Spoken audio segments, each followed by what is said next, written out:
ఇప్పుడు మీరు అలా మందు ఉంటుంది కదా, మందు సారా, కళ్ళు, ఇవన్నీ ఎప్పటి నుంచో తాగుతున్నారు కదా. ఎప్పుడు మన నాన్నగారు ఉన్నప్పుడు బట్టి తాగుతున్నా చెప్తున్నా చెప్పేది నేను. తాగుతున్నారు కదా, దానివల్ల 1 లక్ష రూపాయలు 2 లక్షల రూపాయలు ఏమైనా సంపాదించగలిగామా? లేదు. మన బాడి పాడు, మన పేన పాడు. అది ఏమినే ఈ కళ్ళు తిప్పడానికి పాట చెప్పనా? ఓ తిక్కతే ఒక అమ్మాయితో పోతుంటే నీ దొరి చెప్తున్నాను. ఇవాళ మంది తాత అనుకో, ఒక చీర కట్టిన అమ్మాయిన అందరి వాళ్ళే, కానీ ఈ మంది తాగిన పరపతి మనకి ఇలా మనిషిలాగే ఎందుకు పాడు చేస్తుంది? ఉండు, అందరు పాడే ఒక అమ్మాయికి అడుగుదామంటుంది ఈ మంది తాగిన మీద. అప్పుడు మనం ఏమైపోతాం అంటే మందు తాగితే మృగాలు అయిపోతున్నాం. అవునా? మందు తాగిన వాళ్ళు లోపల ఆలోచనలు వేరే వేరే రకాలుగా మారిపోతున్నారు. అవునా? అమ్మాయిని చూడంగానే మందు తాగిన తర్వాత చెడు అభిప్రాయాలు, చెడు ఆలోచనలు వచ్చేస్తున్నాయి. అవునా?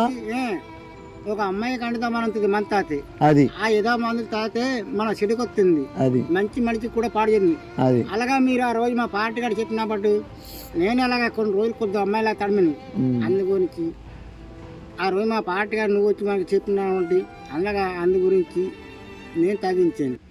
అందుకని మా అబ్బాయి కూడా బాబు అంతే అలా అన్నా. అలాంటి అప్పుల్లో మన కిందికి వెళ్తాం. అది ఒక్కటే కాదు, మందు తాగిన తర్వాత ఆ మృగంలా మారిపోవడమే కాదు, మందు తాగిన తర్వాత అలా కాలక్రమేణా ఎప్పుడైనా మనం చనిపోతే తర్వాత మనం నరకంలో అగ్నిలో కాల్చబడాలి.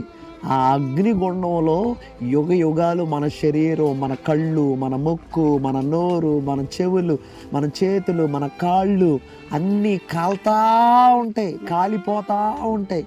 అలాంటి భయంకరమైన నరక యాతన మనం అనుభవించలేమని యేసుక్రీస్తు ప్రభుల వారు మీ కొరకు మీరు చేసిన పాపాన్ని బట్టి, నేను చేసిన పాపాన్ని బట్టి, ఊరోళ్ళందరూ చేసిన పాపాన్ని బట్టి ఆయన మీదేసుకొని శిక్షను అనుభవించి రక్తం కార్చి ప్రాణం పెట్టి మృత్యుంజయుడిగా మరలా తిరిగి లేచిన మహోన్నతమైన దేవుడు.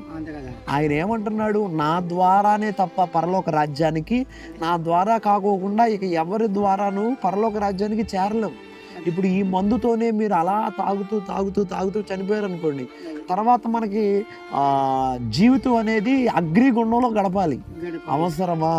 మనకు అవసరమా? అదేదో ఈ మందుని ఇప్పుడే పక్కన పెట్టి యేసు రక్తంలో కడగబడి, అయ్యా నా పాపాలు ఒప్పుకుంటున్నాను, నన్ను క్షమించు, లోకులందరూ చేశారు, నేను చేశాను, కానీ నువ్వు నాకు కావాలని కోరుకుంటున్నాను, ఇప్పుడు అయ్యిందేదో అయిపోయింది, ఇక నేను తాగనంటున్నాను కదా, ఇక నేను చేయనంటున్నాను కదా, నన్ను క్షమించు, నీ రక్తంలో నన్ను కడుగు అని బాప్తిసం తీసుకొని మారు మనసు పొందారనుకోండి, పరలోక రాజ్యంలో ద్వారాలు మీ కొరకు తెరవబడతాయి. అంతేనా? అందుకనే యేసును నమ్ముకున్న వాళ్ళకే పరలోక రాజ్యం. క్రీస్తుని అంగీకరించి యేసు రక్తంలో కడగబడిన వాడు పరలోక రాజ్య సంబంధిగా మార్చబడతాడు. మీకు అర్థమైందా? కాబట్టి మీరు కలిగి ఉన్న మందుని లేదంటే